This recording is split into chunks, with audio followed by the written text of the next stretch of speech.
Hello friends, हर्ष learn centre में आपका स्वागत है। और आज हम हिस्ट्री का गुप्त वंश से संबंधित 30 क्वेश्चंस लाए हैं और यह गुप्त वंश का पार्ट 2 है।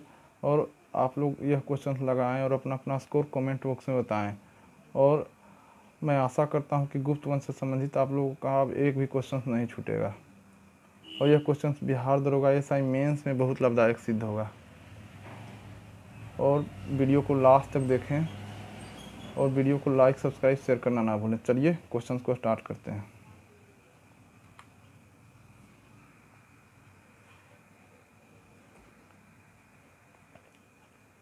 गुप्त स्थापत्य कला का सर्वोत्कृष्ट मंदिर निम्न में से कौन है? आंसर ए होगा देवगढ़ का दशावतार मंदिर, मतलब यह मध्य प्रदेश में पड़ता है। अमरकोश के लेखक अमर सिंह किस शासक के दरबार से जुड़े थे?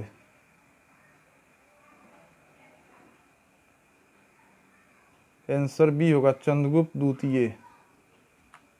सारनाथ के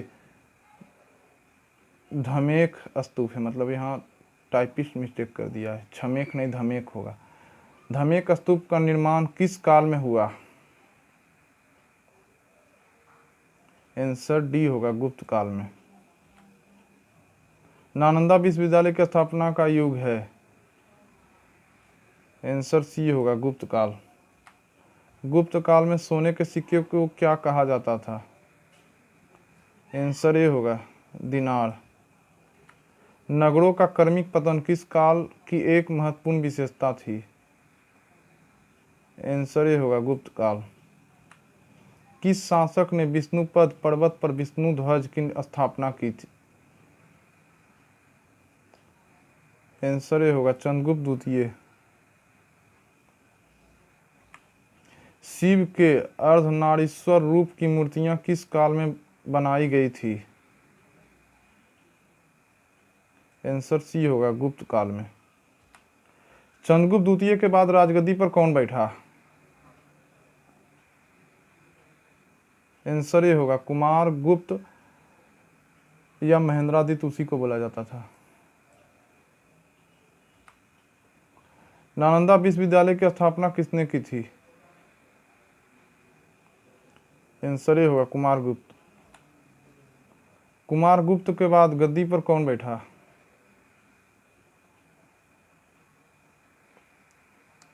आंसर बी होगा स्कंदगुप्त। स्कंदगुप्त को गद्दी पर बैठते ही किसके आक्रमण का सामना करना पड़ा? आंसर बी होगा हुनों का। जूनागढ़ अभिलेखों में हुनों को क्या कहा गया है? आंसर बी होगा मल्लेच्छ। गिरनार पर्वत पर स्थित सुदर्शन झील का पुनर्निर्माण किसने करवाया था? आंसर सी होगा स्कंदगुप्त। स्कंदगुप्त की स्वर्ण मुद्राओं पर क्या उपाधि मिलती है? आंसर ए होगा कर्मादित्य। सुदर्शन झील के किनारे विष्णु मंदिर का निर्माण किसने करवाया था? आंसर बी होगा चक्रपलित। तोरमान का पुत्र कौन था? आंसर ए होगा मिहिरकुल। गुप्त वंश का अंतिम शासक कौन था? आंसर ए होगा विष्णुगुप्त। गुप्त काल में नगरों का अधिकारी कौन होता था? आंसर बी होगा पुरपाल। सभी व्यापारिक मार्ग कहाँ आकर मिलते थे? आंसर ए होगा उज्जैन, मतलब यह मध्य प्रदेश में पड़ता है। घोड़ों का आयात कहाँ से होता था? आंसर ए होगा बैक्ट्रिया। गुप्त वंश का राजकीय चिन्ह क्या था?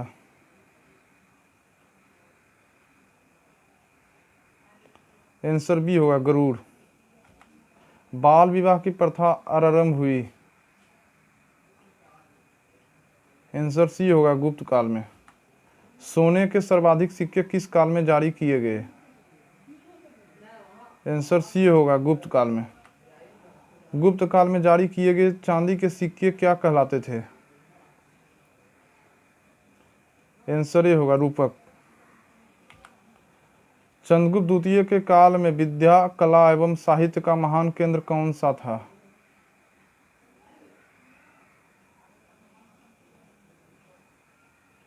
आंसर बी होगा उज्जैन।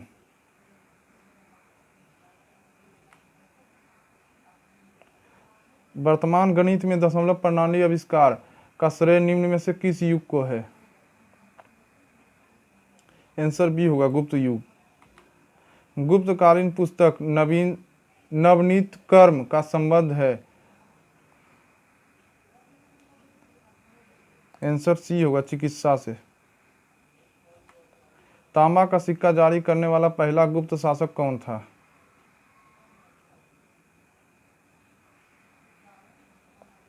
आंसर सी होगा रायगुप्त। वह प्रथम भारतीय विद्वान कौन था जिसने गणित को एक पृथक विषय के रूप में स्थापित किया? आंसर ये होगा आर्यभट्ट। और नेक्स्ट अगला वीडियो में, और वीडियो देखने के लिए धन्यवाद। और वीडियो अच्छा लगे तो लाइक, सब्सक्राइब, शेयर करना ना भूलें।